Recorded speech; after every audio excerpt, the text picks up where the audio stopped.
ငါဤခန္ဓာအနိစ္စမြဲတာမရှိပါမြဲမှုကင်းกว่าငါခန္ဓာသေမာနောက်ဆုံးပါသေပြီးနောက်ဝယ်တုတ်တန်မယ်စွန့်ပယ်ခံရမှာငါဤခန္ဓာဒုက္ခတာရှမ်းတာမရှိပါ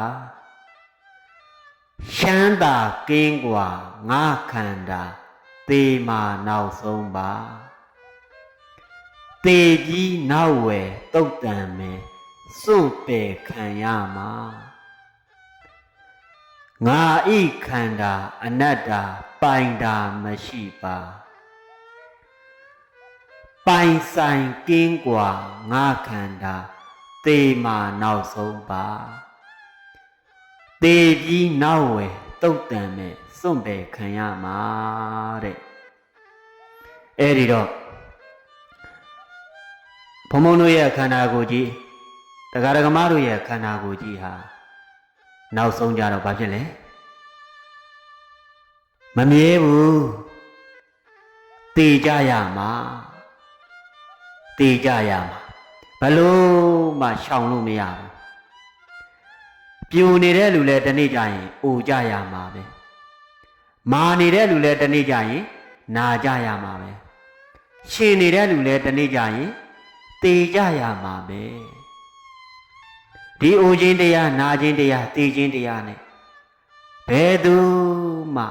ကင်းကွာလို့မရဘူး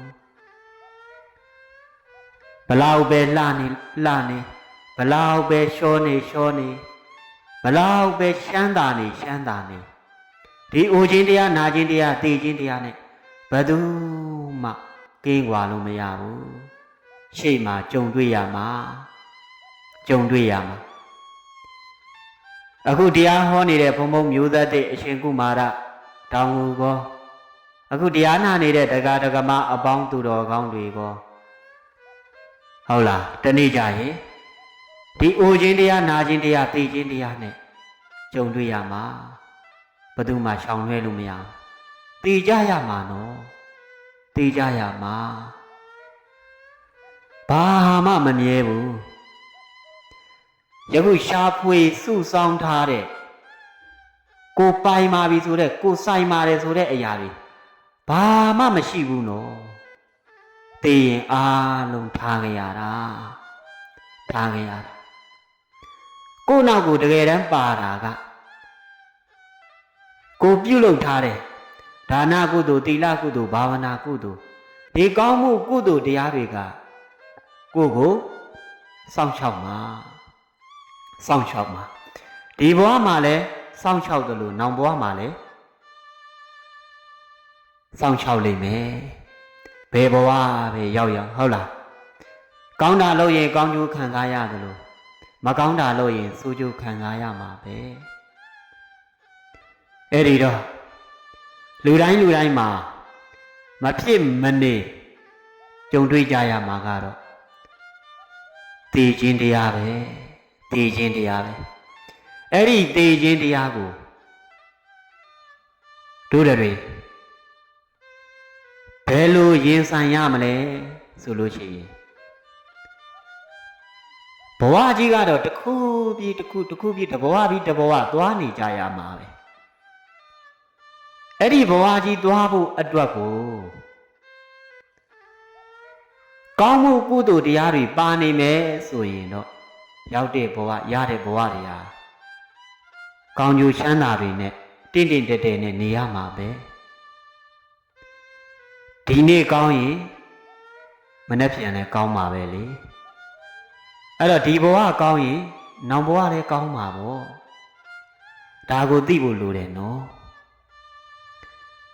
အဲ့ဒီတော့ဒီဘဝကောင်းနေမှနောင်ဘဝလည်းကောင်းကျိုးချမ်းသာတွေရရှိမှာလေအဲ့ဒီတော့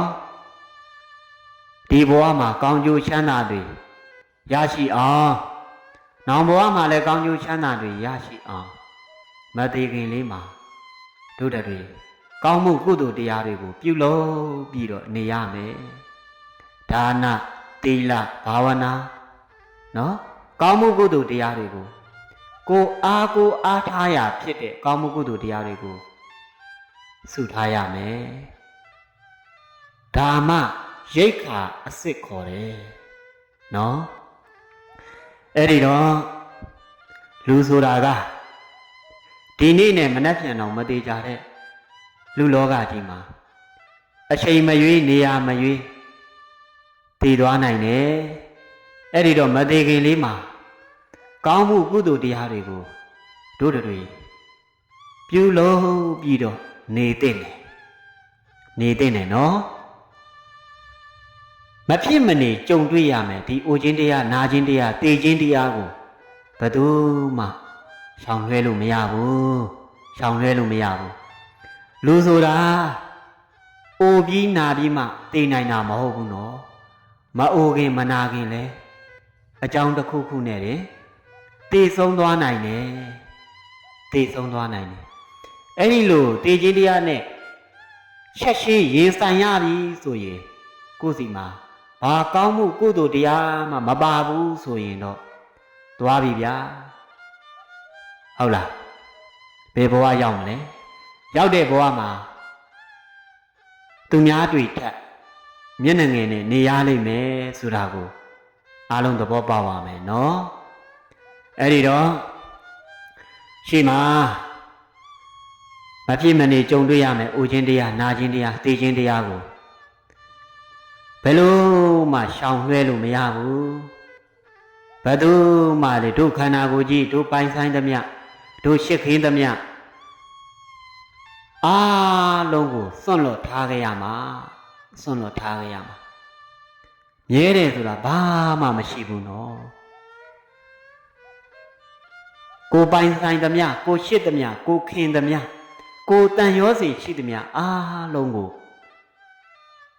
စွန့်လွတ်ထားပြီးတော့ဘဝတစ်ခုကိုသွားကြရမှာတနေ့နေ့ကိုသေးပြီဆိုတော့လေကိုရှစ်ခင်သမျှတန်ရောစီရှိသမျှလူတွေဟာလဲကိုအိမ်မှာပုတ်ပွားနေအောင်ဘယ်သူမှကြမထားဘူးနော်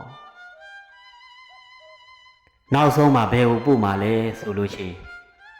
တေပြီးနောက်ဝယ်တုတ်တန်မယ်စွန့်ပယ်ခံရမှာတုတ်တန်မှာစွန့်ပြစ်ကြမှာနော်ဘယ်သူမှပုတ်ပွားပြီးရင်ကောင်းနေအောင်နေတဲ့ပိုးကောင်တွေထိုးနေတဲ့ဒီအယုတ်အလောင်းပုတ်အပွားကြီးကိုအိမ်မှာဘယ်သူမှကြမထားဘူးဆိုတာကိုအားလုံးတတိတံဝေကဉာဏ်ရရှိစေခြင်းပါတယ်အဲ့ဒီတော့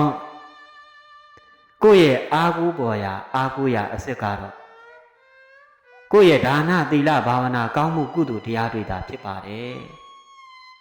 ဒါကြောင့်ဒီဒါနသီလဘာဝနာကောင်းမှုကုသိုလ်တရားတွေကိုနေ့စဉ်မပြတ်ပြုလုပ်ပါမမေ့ပါနဲ့လူဘဝဆိုတာဒီနေ့နဲ့မနှက်ပြန်တော့မသေးကြတဲ့လူဘဝကြီးပါအချိန်မရွေးနေရမရွေးတည်သွားနိုင်ပါတယ်ဒါကြောင့်အချိန်မရွေးနေရမရွေးမှာကောင်းမှုကုသိုလ်တရားတွေကိုမမေ့ကြပါနဲ့လို့ဘုံဘုံမျိုးဆက်တဲ့အရှင်ကုမာရတောင်ကုန်မှတန်ဝေကတရားဟောကြားပေးခဲ့ပါတယ်